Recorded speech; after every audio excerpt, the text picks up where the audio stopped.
Isang masayang linggo po para sa bawat isa at ngayon mag-aaral po muli tayo ng salita ng Diyos. Naniniwala ho ba kayo sa kasabihang ito? If there's a will, there's a way. Talaga, alam niyo ho, pag ang tao ginusto, whatever happens, they will make it happen. Ano ho? Pag ginusto ng tao, naalala ko po nung unang panahon, ang tao kahit pag nagmahal ho, nung unang panahon, ang nagmamahalan, pag pinigilan, minsan nagtatanan. Ano ho, ngayon hindi na huuso yung tanan na yan.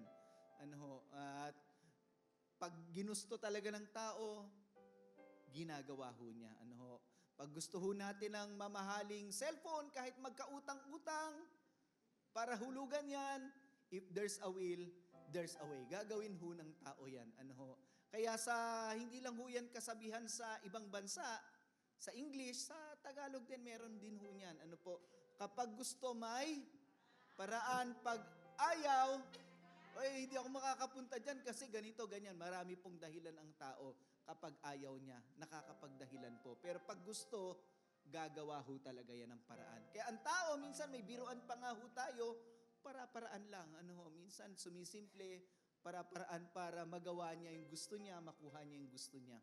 At tatanungin ko ho kayo, pagdating sa paraan, pwede bang tama yung dahilan pero mali ang paraan? Pwede ba yon?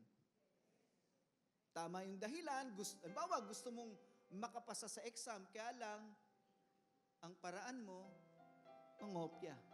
Meron ba dito nangopya noon para makapasa? Huwag na magtaas ng kamay, ha? Naranasan nyo ba yon? Gusto mong yumaman, pero manloloko ka ng kapwa mo, mali yung paraan. Ano ho? Gusto mong manalo sa sports, pero mandadaya ka. Pwedeng tama yung dahilan, mali yung paraan. Ano pong ibig ko sabihin dito? Sometimes we have good intentions, but we do it with a wrong execution. Tama ho ang intention natin, pero yung execution mali. At yun po ang problema. Sometimes, because of this, people are trapped being wrongfully right. Ano ho? Ang gara ng title, ano? Wrongfully right. Sometimes we have good intentions, but there is a wrong execution. Doon ho nagkakamali yun. At yan pong pag-aaralan natin ngayong umaga. Ano ho, tumayo ho tayong lahat. Basahin po natin salita ng Diyos. We will be talking about King David. Ano po, he has good intentions. Na gusto po niya makabalik sa Jerusalem yung Ark of the Covenant. But there was a wrong execution. Nagkamali ho siya doon. Basahin ho natin yung storya. David again gathered all the chosen men of Israel, 30,000. Ang dami po, no? And David arose and went with all the people who were with him from Baale, Judah, to bring up from the ark, there the ark of God, which is called by the name of the Lord of hosts, who sits enthroned on the cherubim. And they carried the ark of God on a new cart. Merong bagong kariton. Merong bagong cart. And brought it to the house of Abinadab, which was on the hill.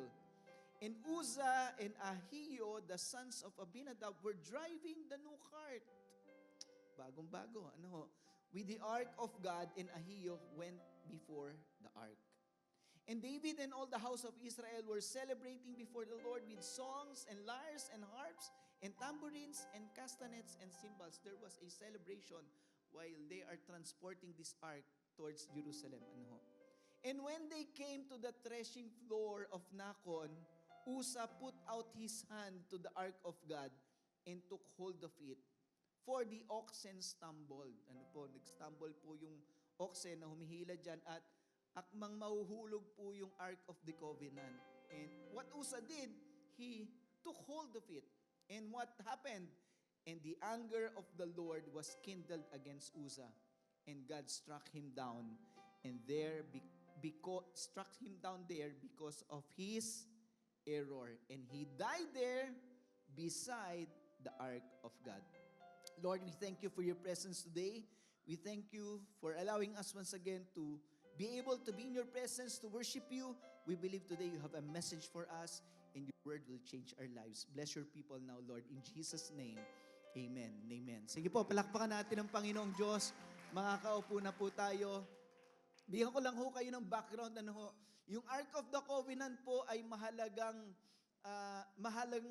po yan sa mga Israelites. Ano po, it symbolizes the presence of God. Kaya lang po, yan po ay nakuha ng kaaway nila ng mga Philistines. Nakuha po yan. At nung nabawi po nila, itatransport na po nila yan sa kanilang bayan. Subalit, nung itinatransport na po, may maganda pong intention ni David. He has a good intention. Yet, there was a wrong execution. Ano ho? Supposed to be, yan po ay bibit-bitin po yan ng mga Levites, mga priests. At sa pamilya ng mga priests, meron lang specific family na pwedeng bumuhat niyan, yung Kohatites. Yun lang pwede pong bumuhat niyan. May pole po yan, dun po yan bubuhatin. Hindi po yan pwedeng hawakan.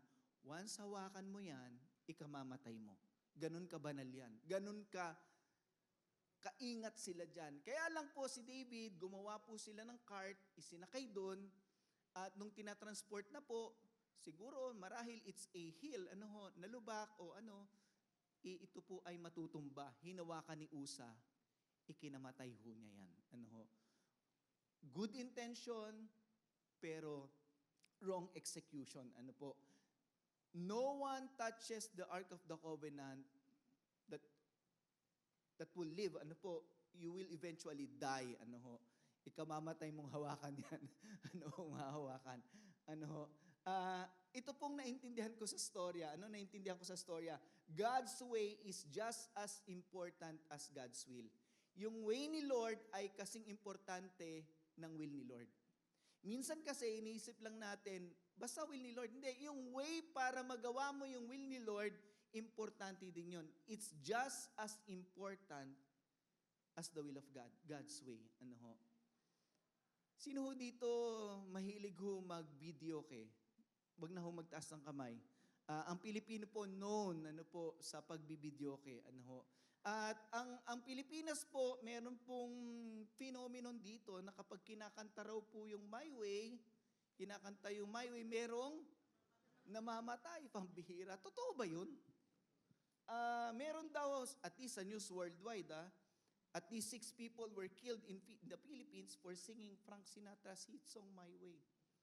Bakit kaya ikinamatay nila yun? Siguro naman magandang intensyon nila, no? Di ba? Masama bang mag-video, okay? Hindi naman. Ba't nangamatay itong mga to? Ano kaya ang mali doon sa way? Mali ba yung way ng pagkanta? Sintonado? Sino dito sintonado? Pag sintonado ba, patay agad? Sintonado ka, patay. Yeah. Di maraming mamamatay niyan. Siguro hindi naman sintonado.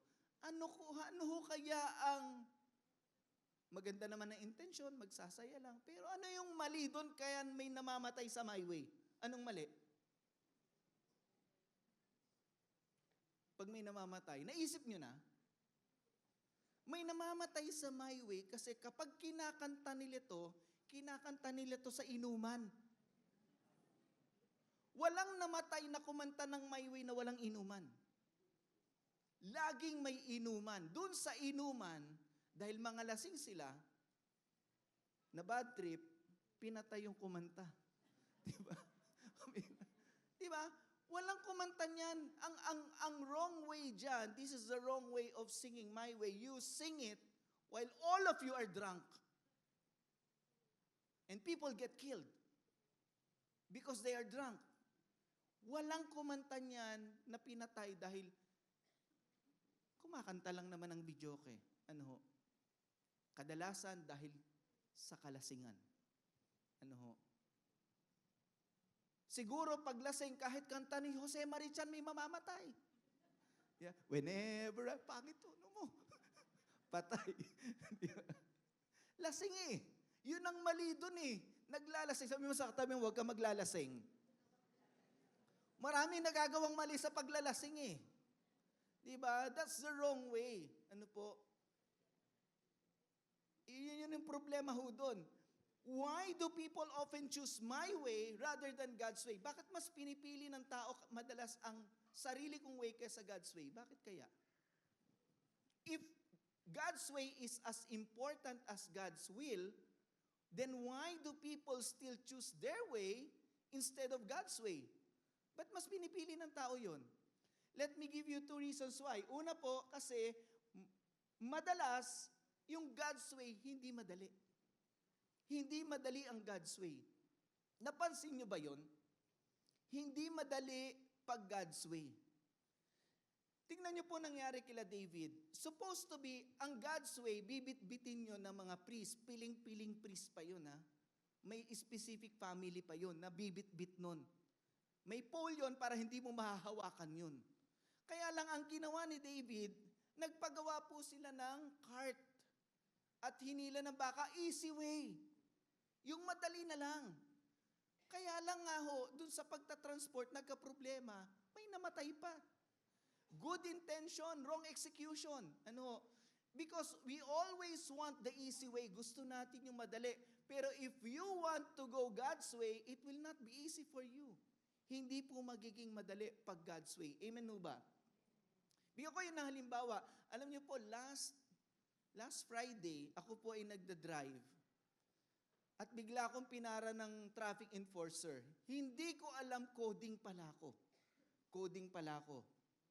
Coding ako nung Friday, hindi ko alam. Naku, nung pinara na niya ako, naalala ko, coding ako. No, syempre, anong una mong dapat gawin? Anong ginagawa niyo ba pag nahuhuli kayo? Syempre, una nakikiusap ka, di ba? Sir, pasensya na po, ganto ganyan. Totoo lang po, nalimutan ko. Nangyari na ba sa inyo yun? Nalimutan niyo, coding pala kayo. Nalimutan ko lang talaga. Sir, pasensya na, nalimutan ko lang talaga, coding ho ako, ganyan-ganyan. Alam niyo ho, ayaw pa sana akong palampasin pero munti ko nang ilabas yung kapangyarihan ko, pastor po ako. Buti hindi sinabi, pastor ka pa naman. Di ba? Maling-mali Di ba? Pastor ka, hindi, nalimutan ko lang talaga. Naging honest na lang ako, nalimutan ko. Sir, pasensyahin niyo na ako dahil hindi ko na po uulitin. Alam niyo, pinalampas niya ako. Pero may time ba sa buhay niyo na naglagay kayo? Huwag nang tataas ng kamay. Naglagay talaga kayo. Boss, pangkapi lang, boss. Ano na to, boss? Magmamadali lang, sir. Di ba? Siyempre, minsan napapaganyan ang tao, Pero alam niyo po, hindi yun yung way na tama. Bakit po? Di ba? Tingnan niyo po sabi sa Bible, extortion turns wise people into fools. Yung nangingikil, yung nangungotong, ay gaano man siya katalino, nagiging hangal siya. Yung nangingikil, nangungotong, gaano man siya kawais, nagiging hangal siya. At yung nagbibigay sa nangungotong, nakokorap ang puso niya. Tignan nyo ha, pag ikaw ang naglalagay ka, para lang yung deal makuha mo, para makalusot ka, yung puso mo nakokorap, hindi mo alam, sabi sa Bible. Because that is the wrong way. It's not the right way. Tama po ba? Akala mo wala lang yun, pero it contributes to the corruption of the entire nation. Bakit? Pambihira. Yung nangingikil pala, nagiging hangal. Nawawala ang wisyo niya, katalinuhan niya. Tapos yung nagbibigay, yung puso niya nakokorap, parehas na kayo. Kaya kahit anong mangyari, kapatid, God's way tayo. Amen po ba? God's way tayo, hindi tayo dun sa madali. Boss, para mabilis lang. Diba? Dun kahit mahirap po yun, hindi po natin dapat gawin yun. Bakit? Ang puso po natin nakokorap dun.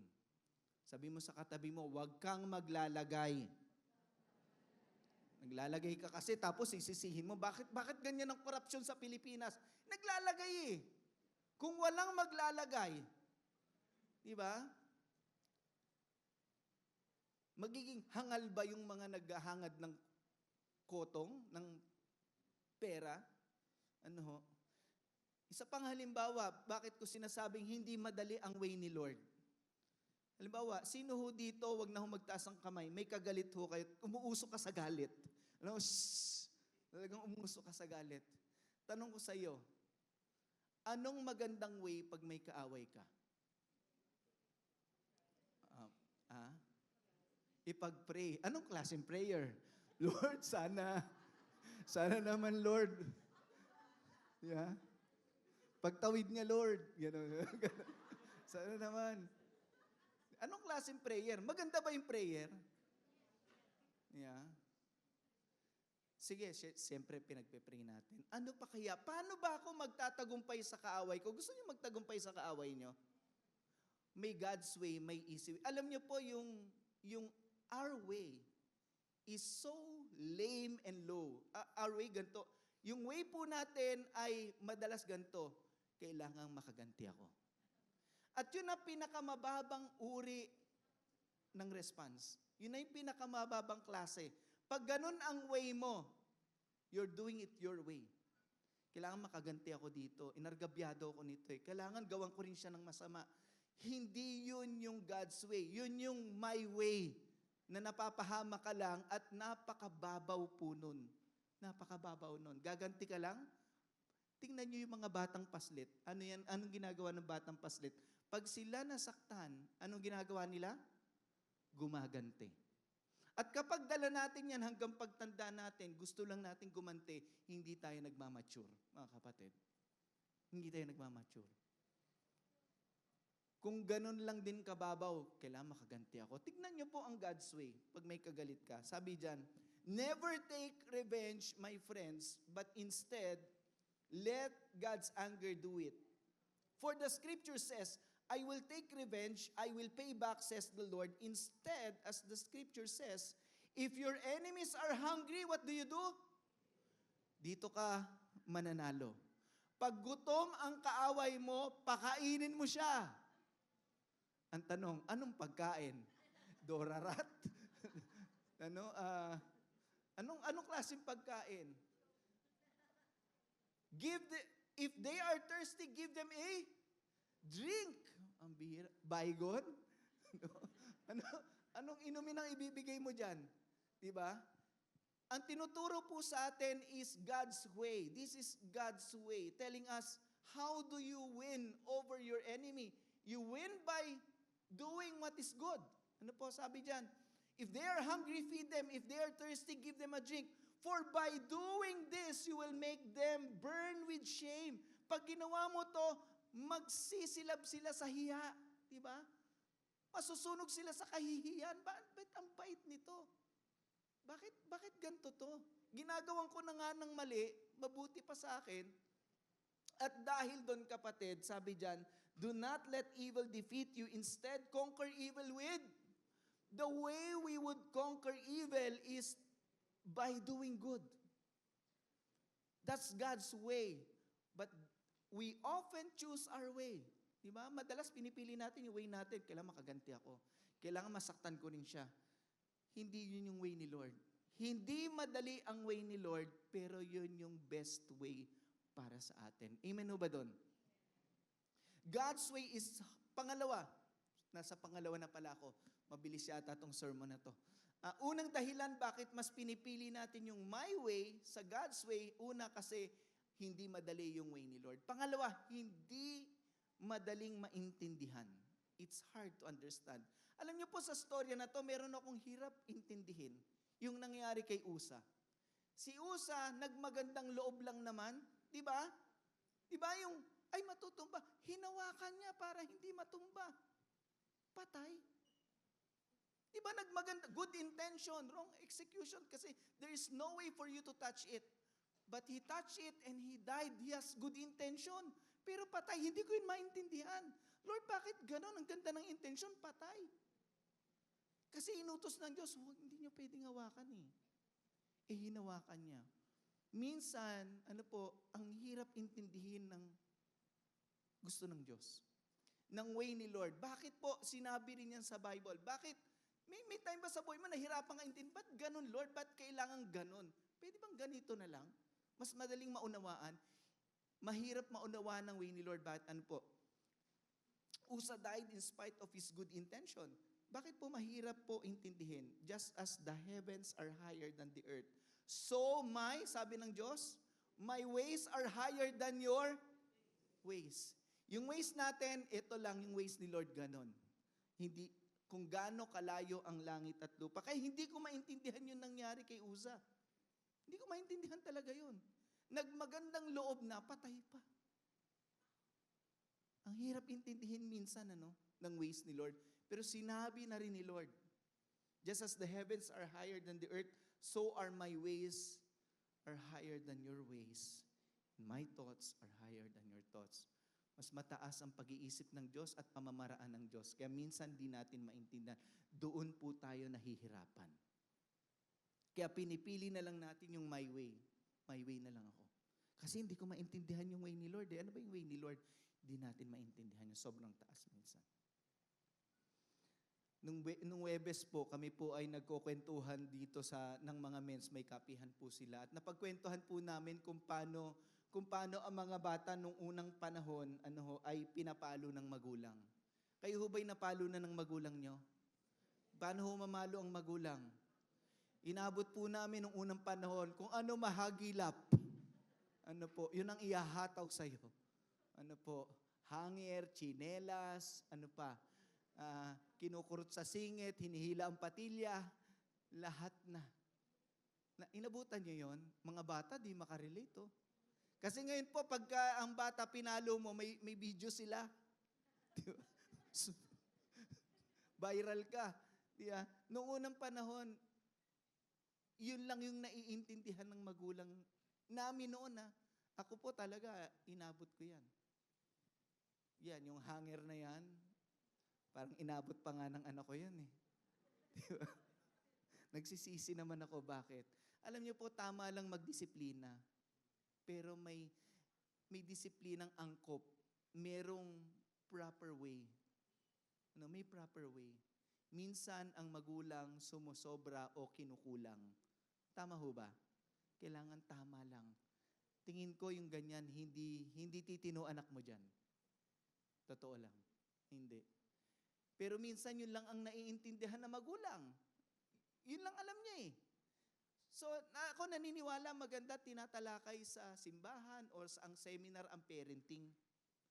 Kasi hindi lahat ng parents ay may sapat na kaalaman tungkol sa pagpapalaki ng anak. Kaya minsan lumalaki ang anak natin, rebelde, o pag hindi mo pinapalo, hindi ko rin alam eh, dahil dapat tama lang talaga eh. Proper way lang eh. Pero minsan yun lang yung intindi natin. Bilang mga magulang. Yun ang intindi natin. At katulad ng istorya po sa Bible, may istorya din sa Bible na hindi niya maintindihan yung way ni Lord.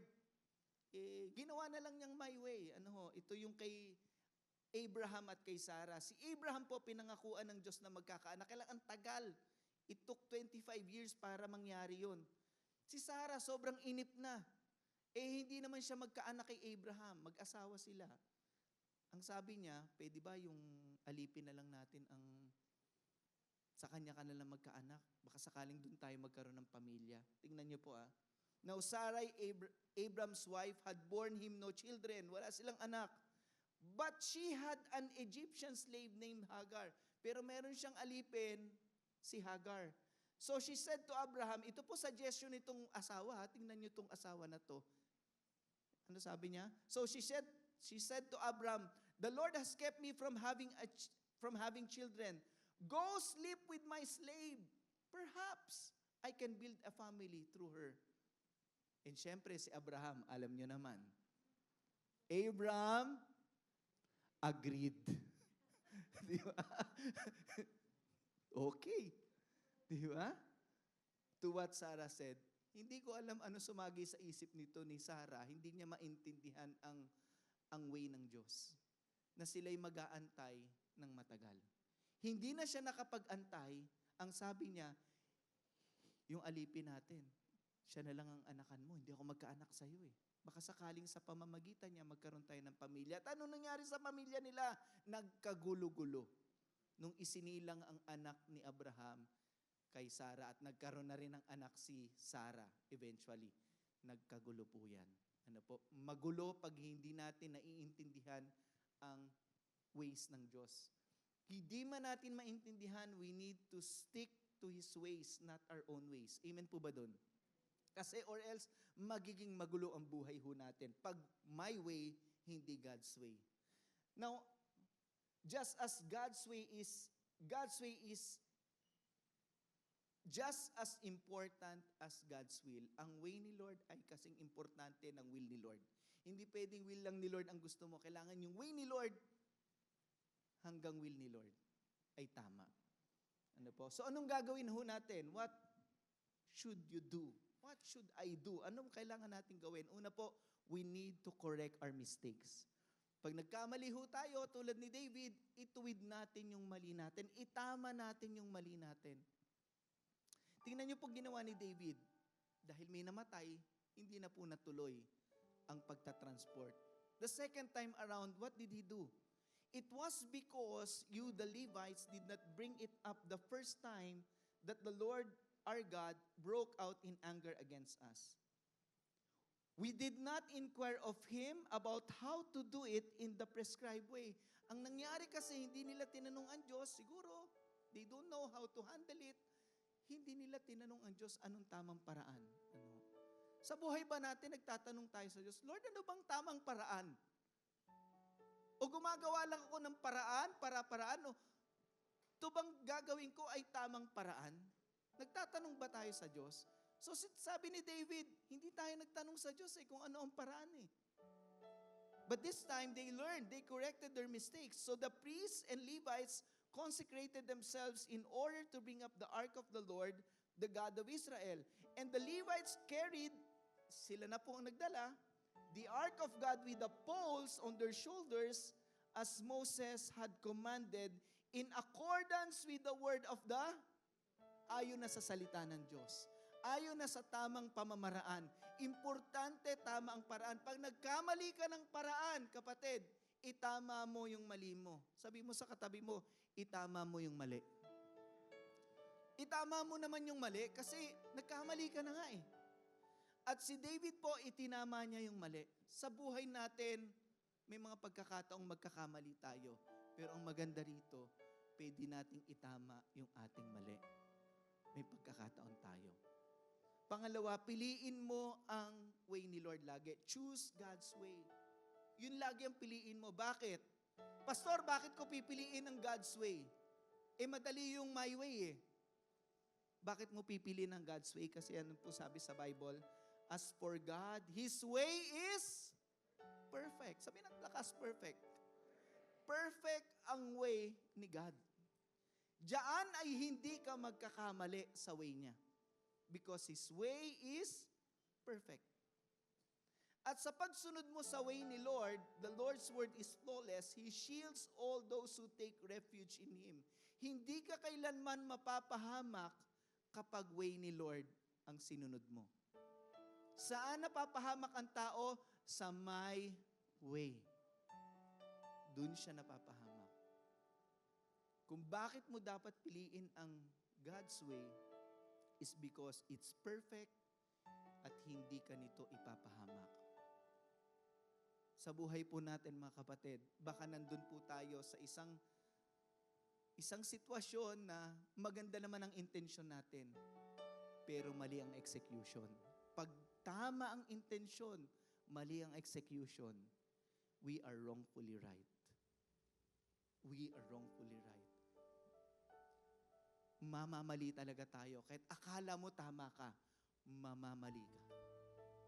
At sa buhay nating ito, importante, tama tayo sa paggawa ng paraan at sa pagtupad sa kanyang kalooban. Amen o ba doon? Palakpakan po natin ang Panginoon. Tumayo po tayong lahat. Hallelujah, we praise you, Lord. And today, pwede ba natin itaas ang kamay na as we give God our best worship, as we continue to give Him all the praise, all the thanksgiving, all the adoration, God. Oh, we worship you. Hallelujah. And every child of God, we declare this out to Him. Then we sing this out. For every morning, for every open door, I call you faithful, and I just wanna thank you, Lord, for every mountain, for every time.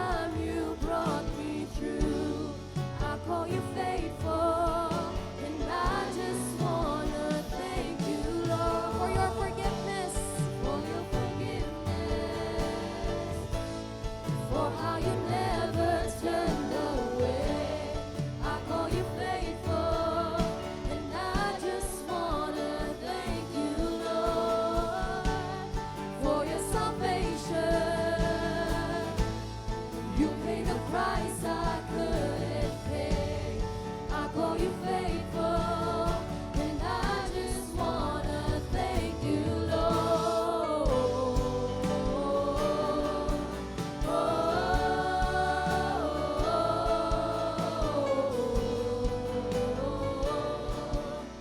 And I just wanna thank you, Lord. Come on, declare it out.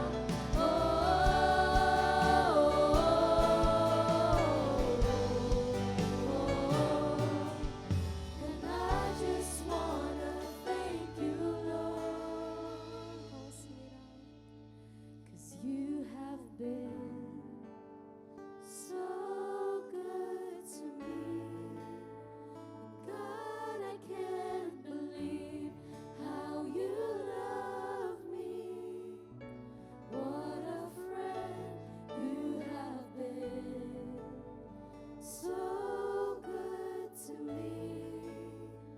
God, I can't believe how you love me. What a friend you have been. Let's continue to worship God. Kunin po natin yung ating communion elements. Today's Communion Sunday, and we will be worshiping the Lord. While we are preparing for the communion, alam niyo po, pag nagko-communion po tayo, naiisip ko, bakit pa ba pinagdaanan to ng Panginoon? Ano? Alam niyo po, it's not easy. Di ko rin maintindihan minsan. Bakit kailangang mamatay pa si Lord? Pwede bang may iba namang paraan na iligtas tayo? Ang hirap nun mamamatay siya sa krus. This is how I understand it. Ano po, ganito ko siya naiintindihan. Ito yung paraan ng Diyos para ipadama sa atin gaano kalalim at katindi ang pagmamahal niya sa atin. Sobra tayong mahal ng Diyos. Na kailangang ang buhay niya pa ang ialay doon sa krus para maligtas tayo. Mahal tayo ng Diyos. Sabi mo sa katabi mo, mahal ka ng Diyos. Kapag nagko-komunyon tayo, ito ang paalala sa atin, mahal tayo ng Diyos. Handa siyang ibigay ang buhay niya sa atin. Ang hirap maintindihan, ano po, hindi madali, pero yun ang pinili ng Diyos para ipahayag sa atin gaano niya tayo kamahal. At ngayon, ipagpasalamat natin sa Diyos ang pagmamahal niya sa atin. Tayo po'y lumapit sa Diyos. Panginoon, maraming salamat po. Sa tuwing kami po ay magko-communion, naaalala namin gaano mo kami kamahal, Panginoon. Handa mong pagdaanan ng hirap, sakripisyo at kamatayan sa krus para sa iyong muling pagkabuhay, kami magkaroon ng tagumpay, Panginoon. Kapatawaran sa aming mga kasalanan at kaligtasan at buhay na walang hanggan. Panginoon, today we remember your love for us, Lord. We remember how you have saved us. Lord, mahirap mang unawain, mahirap man yung pinagdaanan mo, pero Lord, alam namin, ito ang pinili mo para ipahayag sa amin gaano mo kami kamahal. At sa araw na to, Lord God, we thank you as we celebrate communion, Lord, together. We thank you for your love for us. Lord, pagpalain mo ang bawat isa, hugasan mo kami sa aming mga kasalanan. Let the blood of Christ wash us clean today. Lahat ng aming kasalanan, hugasan mo, Panginoon. Lahat ng aming karamdaman, by your wounds, we are healed, Lord God. I pray for those who are sick. Let your healing be upon us today, Lord. And Lord, let your salvation, Lord God, ma-share namin sa ibang mga tao, Panginoon, upang sila man din ay maligtas. Salamat po, Panginoon, sa araw na ito, sa itinuro mo sa amin, Panginoon, na hindi lang mahalaga ang will mo, mahalaga rin ang ways mo. We need to follow, Lord God, your ways. For your ways are perfect, Lord. We thank you today. We honor your presence, Lord, and we thank you for your love, your salvation upon our lives. Salamat po, Diyos. In Jesus' name. Let's partake of the communion and let us worship the Lord.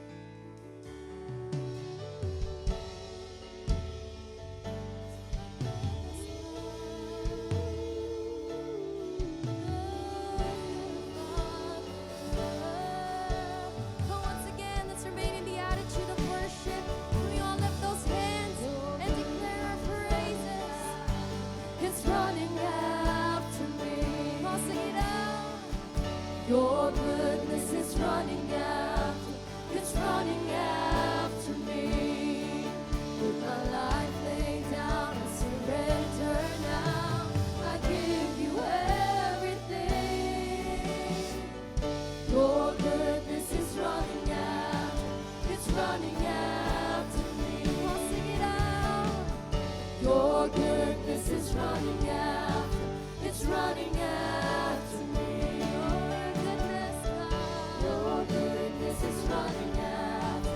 it's running after me. With my life laid down, I surrender now. I give you everything. Your goodness is running after, it's running after me. Oh, we sing it out. Your goodness is running after, it's running after me. Your goodness is running after, it's running after me. With my life laid down, I surrender now. I give you everything. Your goodness is running after, it's running after me. Once again we sing. Your goodness is running after, it's running after me. Your goodness is running after, it's running after me. With my life laid down, I surrender now. I give you everything. Your goodness is running after, it's running after me. Hallelujah. Let's thank the Lord. Pwede ba natin palakpakan na malakas ang Panginoong Diyos? Lord, we thank you, we honor you, we give you our praise. We give you our worship, Lord God. Panginoon, maraming salamat sa kabutihan mo sa amin, Lord. Hindi ka nagsasawang kami mahalin, Panginoon. Salamat po, O Diyos. Pinupuri ka namin. Sinasamba ka namin, Panginoon. Oo, tanggapin mo ang aming pagsamba sa iyo, Panginoon. Hallelujah. Puri ka namin, O Diyos. Lord, we thank you today for your presence and for your word. Panalangin ko po na pagpalain niyo ang inyong mga anak sa aming pagbalik sa aming mga tahanan at pamilya, Panginoon. Bless us, Lord.